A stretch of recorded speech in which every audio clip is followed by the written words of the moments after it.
CH-154 experiment. अरे आप लोग, यहाँ मैं अपने नए समन बीस्ट के साथ प्रैक्टिस कर रहा हूँ। तभी आरव के पैरों के नीचे से सारी फ्लेम्स गायब हो गई और उसने मुस्कुराकर मिस्टर दिलीप और प्रोफेसर दिवाकर को ग्रीट किया। बहुत अच्छे आरव, शाबाश। तुम्हें क्या लगता है, तुम्हारे स्विफ्ट स्टार वोल्फ की शक्ति कैसी है? प्रोफेसर दिवाकर ने खुश होकर पूछा। आरव अपने स्विफ्ट स्टार वोल्फ के साथ सिर्फ प्रैक्टिस बैटल कर रहा था और वो इतना ताकतवर था कि बैटल को ड्रॉ करने के लिए उसे अपने शेडो एलिमेंट का इस्तेमाल करना पड़ा था। उसके स्विफ्ट स्टार वोल्फ की रफ्तार इतनी तेज थी कि वो आसानी से उसके थंडरबोल्ट से भी बच सकता था। आरव को समझ में नहीं आ रहा था कि अगर सच में उसके सामने ऐसा कोई मैजिकल बीस्ट आ जाता तो वो उससे कैसे बचता। तो क्या हुआ अगर मैं अपने स्विफ्ट स्टार वोल्फ को नहीं हरा पाया? आखिर ये तो मेरा ही समन बीस्ट है। अब देखना मैं कैसे अपने दुश्मनों को मजा चखाता हूँ, आरव ने मन ही मन सोचा।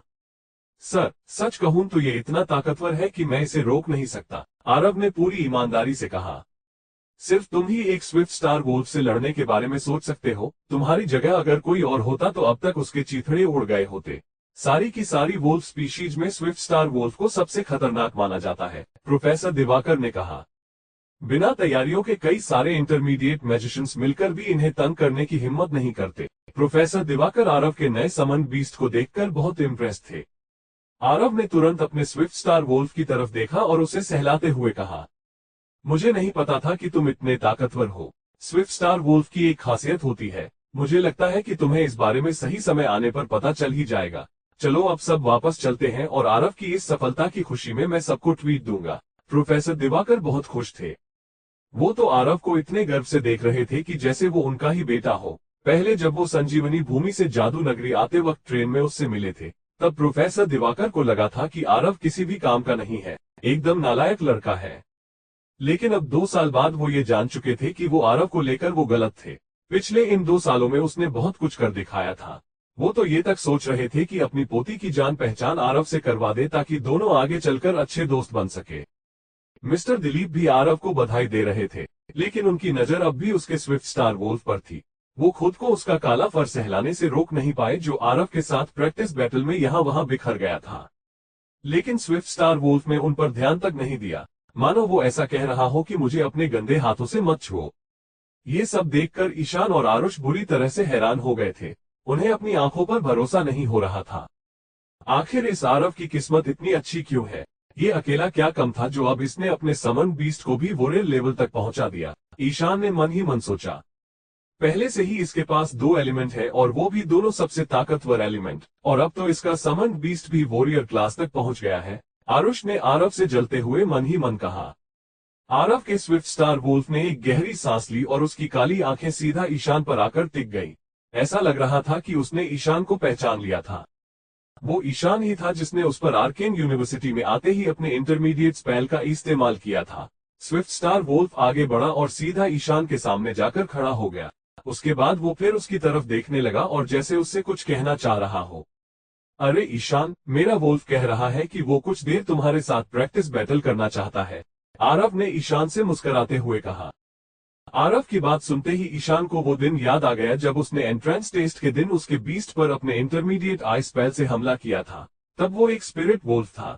उसने तुरंत अपना सिर हिलाया और झूठी मुस्कान देते हुए कहा, नहीं नहीं, फिर कभी। ईशान की तो जैसे सिट्टी पिट्टी गुल ही हो गई थी।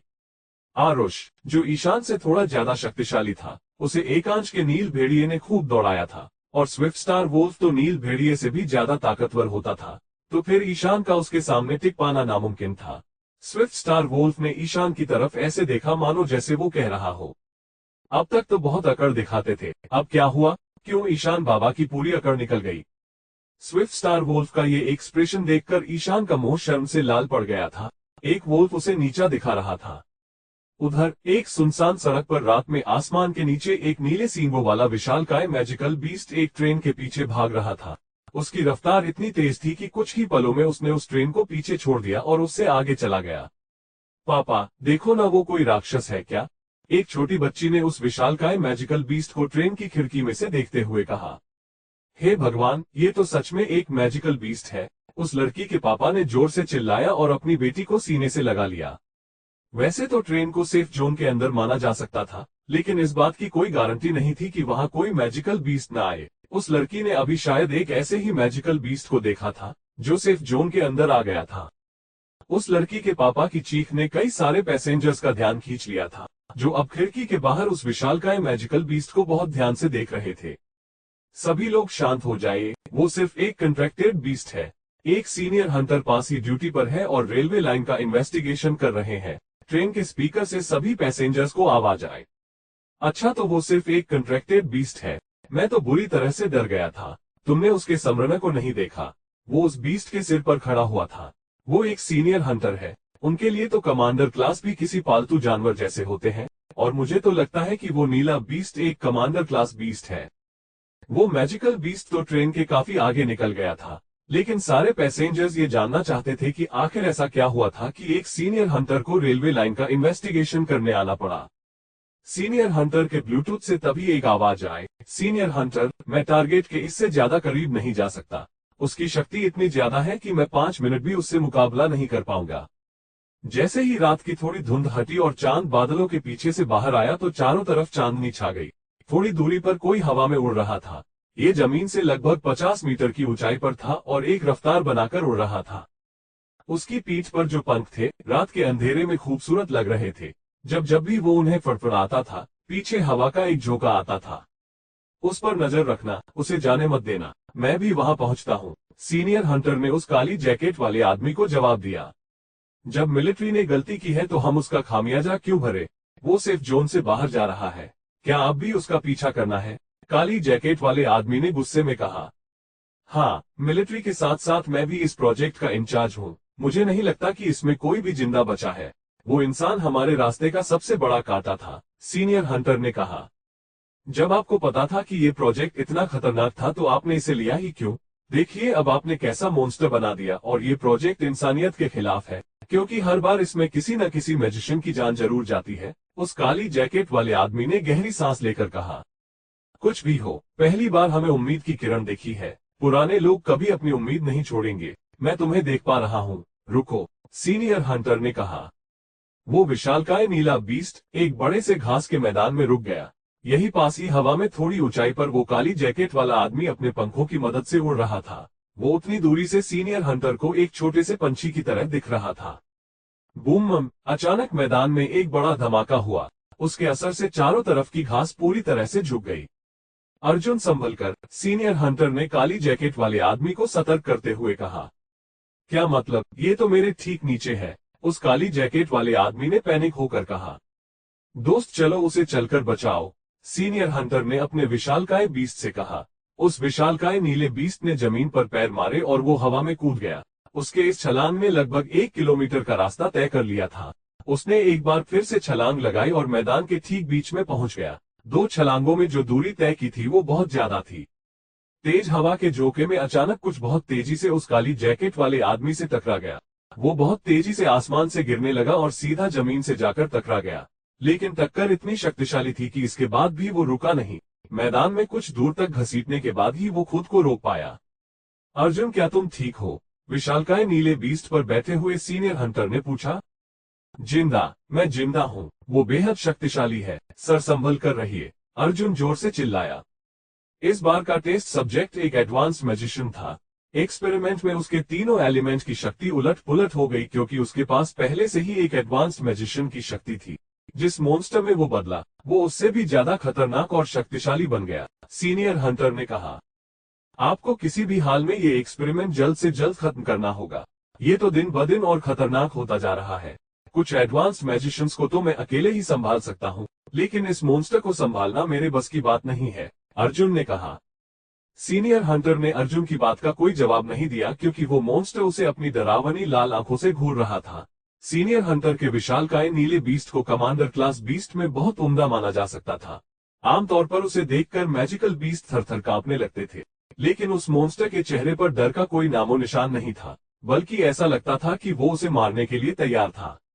अर्जुन, ये जगह रेलवे लाइन के बेहद करीब है, तुम्हें वहां जाना चाहिए ताकि हमारे इस बैटल के असर से किसी मासूम की जान न चली जाए, सीनियर हंटर ने कुछ देर बाद कहा। जी सर, अर्जुन ने जवाब दिया, तब तक मैं इस मॉन्स्टर को संभालता हूँ।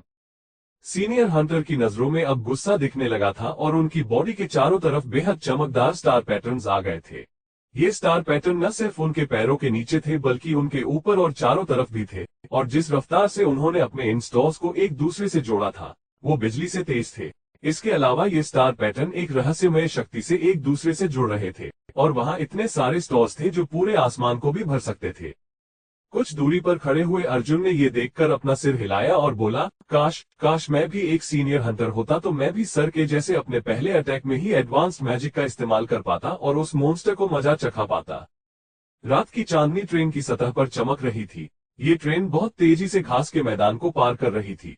ये इतनी तेज थी कि मोड़ पर भी इसकी रफ्तार कम नहीं हो रही थी। अर्जुन ने एक गहरी सांस ली। आसमान से गिरने की वजह से उसे चोट लग गई थी और उसके मुंह से खून बह रहा था। वो ठीक ट्रेन के ऊपर उड़ रहा था। ट्रेन की रफ्तार से तेज हवा चल रही थी जिसके कारण अर्जुन के बाल उड़ रहे थे। कुछ ही पलों में उसने अपनी मैजिक स्पेल का इस्तेमाल करना शुरू किया। वो वोटर एलिमेंट के डिफेंसिव स्पेल वोटर कर्टेन का इस्तेमाल कर रहा था ताकि पूरी ट्रेन और उसमें बैठे लोगों की रक्षा कर सके। शिट, मुझे और जल्दी करना होगा, अर्जुन ने अपनी स्पीड बढ़ाते हुए कहा। वोटर कर्टेन एक बहुत बड़ा वोटर बैरियर था। ये वोटर कर्टेन चांद की रोशनी में किसी झरने की तरह लग रहा था। देखते ही देखते वहां की जमीन में दरारें आने लगी थी। जमीन के कुछ कुछ हिस्से तो टूटकर बिखरने भी लगे थे। ऐसा लग रहा था कि दूर से एक भूकंप आ रहा था। कोई पास से देखता तो उसे ये पता चलता कि ये उस सीनियर हंटर और उस मॉन्स्टर के मैजिक बैटल वाली जगह से आ रहा था। ट्रेन इस जगह से लगभग 2 किलोमीटर की दूरी पर थी, और ये बात तो साफ थी कि इस भूकंप के लिए वो सीनियर हंटर जिम्मेदार नहीं था। इससे वो समझ रहे थे कि उस मॉन्स्टर की ताकत कितनी ज्यादा थी। जैसे ही मैजिक बैटल का भूकंप उस वोटर कर्टेन से टकराया, वो वोटर कर्टेन पूरी तरह वाइब्रेट होने लगा। ऐसा लग रहा था कि वो बस टूटने वाला था। इतनी ज्यादा शक्ति इतनी दूरी पर होने के बाद भी इसका असर इतना ज्यादा क्यों है? आखिर मिलिट्री ने इस बार क्या किया है? अर्जुन ने परेशान होकर कहा। तब तक मैं इस मॉन्स्टर को संभालता हूँ। वो मैजिकल बीस्ट तो ट्रेन के काफी आगे निकल गया था, लेकिन सारे पैसेंजर्स ये जानना चाहते थे कि आखिर ऐसा क्या हुआ था कि एक सीनियर हंटर को रेलवे लाइन का इन्वेस्टिगेशन करने आना पड़ा। हे भगवान, ये तो सच में एक मैजिकल बीस्ट है, उस लड़की के पापा ने जोर से चिल्लाया और अपनी बेटी को सीने से लगा लिया। पहले से ही इसके पास 2 एलिमेंट है और वो भी दोनों सबसे ताकतवर एलिमेंट, और अब तो इसका समन्ड बीस्ट भी वॉरियर क्लास तक पहुंच गया है। आरुष ने आरव से जलते हुए मन ही मन कहा। इस बार का टेस्ट सब्जेक्ट एक एडवांस मैजिशियन था। एक्सपेरिमेंट में उसके तीनों एलिमेंट की शक्ति उलट पुलट हो गई क्योंकि उसके पास पहले से ही एक एडवांस्ड मैजिशियन की शक्ति थी। जिस मॉन्स्टर में वो बदला वो उससे भी ज्यादा खतरनाक और शक्तिशाली बन गया, सीनियर हंटर ने कहा। वो तो आरव को इतने गर्व से देख रहे थे कि जैसे वो उनका ही बेटा हो। पहले जब वो संजीवनी भूमि से जादू नगरी आते वक्त ट्रेन में उससे मिले थे, तब प्रोफेसर दिवाकर को लगा था कि आरव किसी भी काम का नहीं है, एकदम नालायक लड़का है। अरे आप लोग, यहाँ मैं अपने नए समन बीस्ट के साथ प्रैक्टिस कर रहा हूँ। तभी आरव के पैरों के नीचे से सारी फ्लेम्स गायब हो गई और उसने मुस्कुराकर मिस्टर दिलीप और प्रोफेसर दिवाकर को ग्रीट किया। हाँ, मिलिट्री के साथ साथ मैं भी इस प्रोजेक्ट का इंचार्ज हूँ। मुझे नहीं लगता कि इसमें कोई भी जिंदा बचा है। वो इंसान हमारे रास्ते का सबसे बड़ा कांटा था, सीनियर हंटर ने कहा। सर, सच कहूं तो ये इतना ताकतवर है कि मैं इसे रोक नहीं सकता, आरव ने पूरी ईमानदारी से कहा। इतनी ज्यादा शक्ति इतनी दूरी पर होने के बाद भी इसका असर इतना ज्यादा क्यों है? आखिर मिलिट्री ने इस बार क्या किया है? अर्जुन ने परेशान होकर कहा। कुछ ही पलों में उसने अपनी मैजिक स्पेल का इस्तेमाल करना शुरू किया। वो वोटर एलिमेंट के डिफेंसिव स्पेल वोटर कर्टेन का इस्तेमाल कर रहा था ताकि पूरी ट्रेन और उसमें बैठे लोगों की रक्षा कर सके। क्या मतलब? ये तो मेरे ठीक नीचे है, उस काली जैकेट वाले आदमी ने पैनिक होकर कहा। आरुष, जो ईशान से थोड़ा ज्यादा शक्तिशाली था, उसे एकांश के नील भेड़िए ने खूब दौड़ाया था, और स्विफ्ट स्टार वोल्फ तो नील भेड़िए से भी ज्यादा ताकतवर होता था, तो फिर ईशान का उसके सामने टिक पाना नामुमकिन था। स्विफ्ट स्टार वोल्फ ने ईशान की तरफ ऐसे देखा मानो जैसे वो कह रहा हो। सीनियर हंटर की नजरों में अब गुस्सा दिखने लगा था और उनकी बॉडी के चारों तरफ बेहद चमकदार स्टार पैटर्न्स आ गए थे। ये स्टार पैटर्न न सिर्फ उनके पैरों के नीचे थे बल्कि उनके ऊपर और चारों तरफ भी थे, और जिस रफ्तार से उन्होंने अपने इन स्टॉर्स को एक दूसरे से जोड़ा था वो बिजली से तेज थे। इसके अलावा ये स्टार पैटर्न एक रहस्यमय शक्ति से एक दूसरे से जुड़ रहे थे, और वहां इतने सारे स्टॉर्स थे जो पूरे आसमान को भी भर सकते थे। वैसे तो ट्रेन को सेफ जोन के अंदर माना जा सकता था, लेकिन इस बात की कोई गारंटी नहीं थी कि वहां कोई मैजिकल बीस्ट न आए। उस लड़की ने अभी शायद एक ऐसे ही मैजिकल बीस्ट को देखा था जो सेफ जोन के अंदर आ गया था। सीनियर हंटर के ब्लूटूथ से तभी एक आवाज आए, सीनियर हंटर, मैं टारगेट के इससे ज्यादा करीब नहीं जा सकता। उसकी शक्ति इतनी ज्यादा है कि मैं 5 मिनट भी उससे मुकाबला नहीं कर पाऊंगा। दोस्त चलो उसे चलकर बचाओ। जब आपको पता था कि ये प्रोजेक्ट इतना खतरनाक था तो आपने इसे लिया ही क्यों? देखिए अब आपने कैसा मॉन्स्टर बना दिया, और ये प्रोजेक्ट इंसानियत के खिलाफ है, क्योंकि हर बार इसमें किसी न किसी मैजिशियन की जान जरूर जाती है। उस काली जैकेट वाले आदमी ने गहरी सांस लेकर कहा, सिर्फ तुम ही एक स्विफ्ट स्टार वोल्फ से लड़ने के बारे में सोच सकते हो। तुम्हारी जगह अगर कोई और होता तो अब तक उसके चीथड़े उड़ गए होते। सारी की सारी वोल्फ स्पीशीज में स्विफ्ट स्टार वोल्फ को सबसे खतरनाक माना जाता है, प्रोफेसर दिवाकर ने कहा। लेकिन अब 2 साल बाद वो ये जान चुके थे कि वो आरव को लेकर वो गलत थे। पिछले इन 2 सालों में उसने बहुत कुछ कर दिखाया था। वो तो ये तक सोच रहे थे कि अपनी पोती की जान पहचान आरव से करवा दे ताकि दोनों आगे चलकर अच्छे दोस्त बन सके। बहुत अच्छे आरव, शाबाश। तुम्हें क्या लगता है तुम्हारे स्विफ्ट स्टार वोल्फ की शक्ति कैसी है? प्रोफेसर दिवाकर ने खुश होकर पूछा। आरव के स्विफ्ट स्टार वोल्फ ने एक गहरी सांस ली और उसकी काली आंखें सीधा ईशान पर आकर टिक गईं। ऐसा लग रहा था कि उसने ईशान को पहचान लिया था। शिट, मुझे और जल्दी करना होगा, अर्जुन ने अपनी स्पीड बढ़ाते हुए कहा। सीनियर हंटर ने अपने विशालकाय बीस्ट से कहा। उस विशालकाय नीले बीस्ट ने जमीन पर पैर मारे और वो हवा में कूद गया। उसके इस छलांग ने लगभग 1 किलोमीटर का रास्ता तय कर लिया था। उसने एक बार फिर से छलांग लगाई और मैदान के ठीक बीच में पहुंच गया। 2 छलांगों में जो दूरी तय की थी वो बहुत ज्यादा थी। आपको किसी भी हाल में ये एक्सपेरिमेंट जल्द से जल्द खत्म करना होगा। ये तो दिन ब दिन और खतरनाक होता जा रहा है। कुछ एडवांस्ड मैजिशियंस को तो मैं अकेले ही संभाल सकता हूँ, लेकिन इस मॉन्स्टर को संभालना मेरे बस की बात नहीं है, अर्जुन ने कहा। जैसे ही रात की थोड़ी धुंध हटी और चांद बादलों के पीछे से बाहर आया तो चारों तरफ चांदनी छा गई। थोड़ी दूरी पर कोई हवा में उड़ रहा था। ये जमीन से लगभग 50 मीटर की ऊंचाई पर था और एक रफ्तार बनाकर उड़ रहा था। अब तक तो बहुत अकड़ दिखाते थे, अब क्या हुआ? क्यों ईशान बाबा की पूरी अकड़ निकल गई। वोटर कर्टेन एक बहुत बड़ा वोटर बैरियर था। ये वोटर कर्टेन चांद की रोशनी में किसी झरने की तरह लग रहा था। उस लड़की के पापा की चीख ने कई सारे पैसेंजर्स का ध्यान खींच लिया था, जो अब खिड़की के बाहर उस विशालकाय मैजिकल बीस्ट को बहुत ध्यान से देख रहे थे। वो ईशान ही था जिसने उस पर आर्केन यूनिवर्सिटी में आते ही अपने इंटरमीडिएट स्पेल का इस्तेमाल किया था। स्विफ्ट स्टार वोल्फ आगे बढ़ा और सीधा ईशान के सामने जाकर खड़ा हो गया। उसके बाद वो फिर उसकी तरफ देखने लगा और जैसे उससे कुछ कहना चाह रहा हो।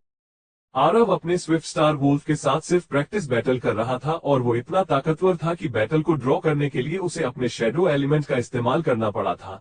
उसके स्विफ्ट स्टार वोल्फ की रफ्तार इतनी तेज थी कि वो आसानी से उसके थंडरबोल्ट से भी बच सकता था। आरव को समझ में नहीं आ रहा था कि अगर सच में उसके सामने ऐसा कोई मैजिकल बीस्ट आ जाता तो वो उससे कैसे बचता। बिना तैयारियों के कई सारे इंटरमीडिएट मैजिशियंस मिलकर भी इन्हें तंग करने की हिम्मत नहीं करते। प्रोफेसर दिवाकर आरव के नए समन बीस्ट को देखकर बहुत इम्प्रेस थे। मिस्टर दिलीप भी आरव को बधाई दे रहे थे, लेकिन उनकी नजर अब भी उसके स्विफ्ट स्टार वोल्फ पर थी। वो खुद को उसका काला फर सहलाने से रोक नहीं पाए जो आरव के साथ प्रैक्टिस बैटल में यहाँ वहां बिखर गया था। स्विफ्ट स्टार वोल्फ का ये एक्सप्रेशन देखकर ईशान का मुंह शर्म से लाल पड़ गया था। एक वोल्फ उसे नीचा दिखा रहा था।